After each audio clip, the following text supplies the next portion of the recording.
Hi, I'm Mike. Welcome back to my Waffle Square, where I've still been obsessing over things, I just haven't been posting them to this channel. Well, that ends today. And we're back! Well, it's been over a year since I've posted a video to this channel, and that's because in that time we have moved from Las Vegas to beautiful southern Utah. We bought a beautiful yet smaller house with a bare backyard and an unfinished basement.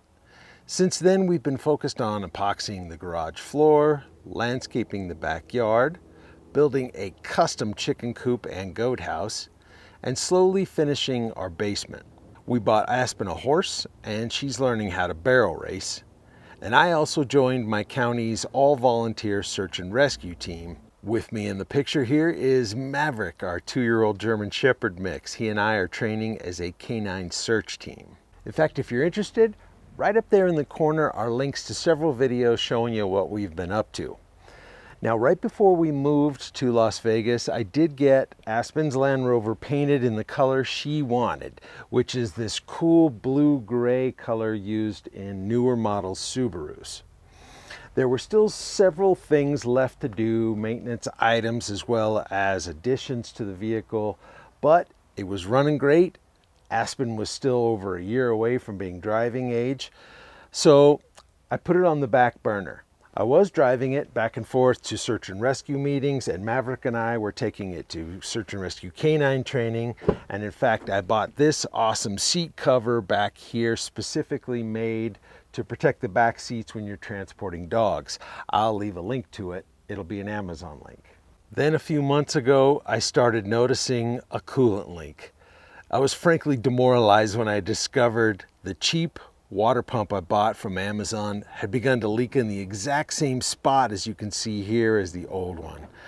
And we began getting air suspension faults, which caused the Rover to eventually deflate to its bump stops, as you see here. 2 things I had already obsessed over and fixed. Even more demoralizing is all my garage space is taken up by all these boxes and furniture while we're waiting to get our basement finished. So I've been reduced to laying down a blue tarp and parking the poor Land Rover on it if I want to work on it outside, which is subject to the elements. It's just been terrible. Nonetheless, this time I bought a quality water pump from Atlantic British website roverparts.com and basically installed it in the same manner as we did in episode 2. Now, after replacing the water pump again, I started noticing that this cap was leaking out the side here. There's this little retreat cut into the bottle, so I'm hoping that this is just a worn out cap. So I went to Atlantic British website, roverparts.com, and I bought this replacement. And if we flip over and we look right here, we can see PA66-GF30 on the new one, PA66G30 on the old one. So I think we got a good match. And if you look there, this rubber grommet inside there looks pretty worn out, where this one obviously looks brand new down there. So I'm hoping this does the trick. Good click.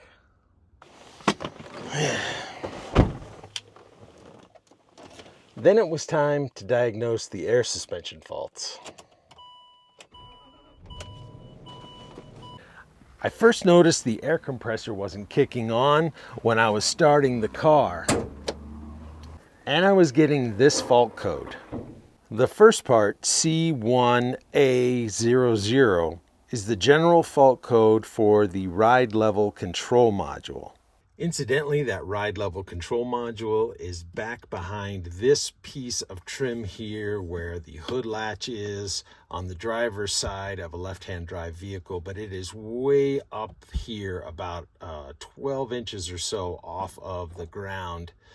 And the reason I know that is because in our next video, I tear all this apart, diagnosing a water leak in the floorboard. More about that in a moment. Good thing to note is that if you're thinking perhaps a water leak is damaging that ride level control module, it is actually up a significant amount higher than the bottom of the sunroof drain tube. The next part, the -1D, this indicates the specific issue, a short circuit to ground in the valve. But how do we know which of the three valves is giving us the issue if everything's down on the bump stops?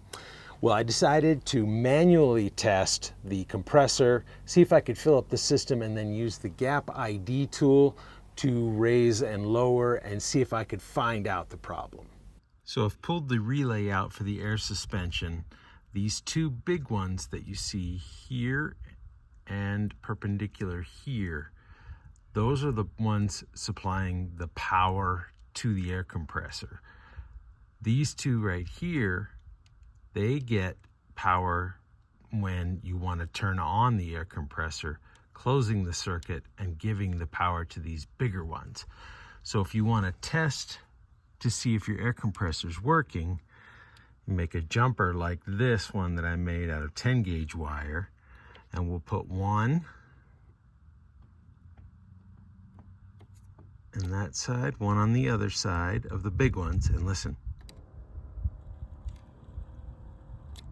The air compressor starts working. So the issue isn't our air compressor, it's something not giving it power. So with the engine running and it jumpered, you can hear the air compressor working. I don't see anything lifting yet though. The good news is I don't hear any hissing around the air compressor, nor around the storage tank right here.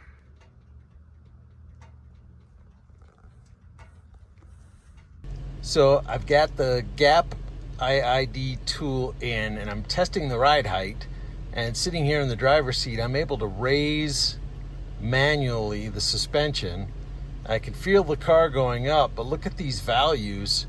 You've got the front going up to its max and nothing happening in the back. Let's step outside and see if that's true.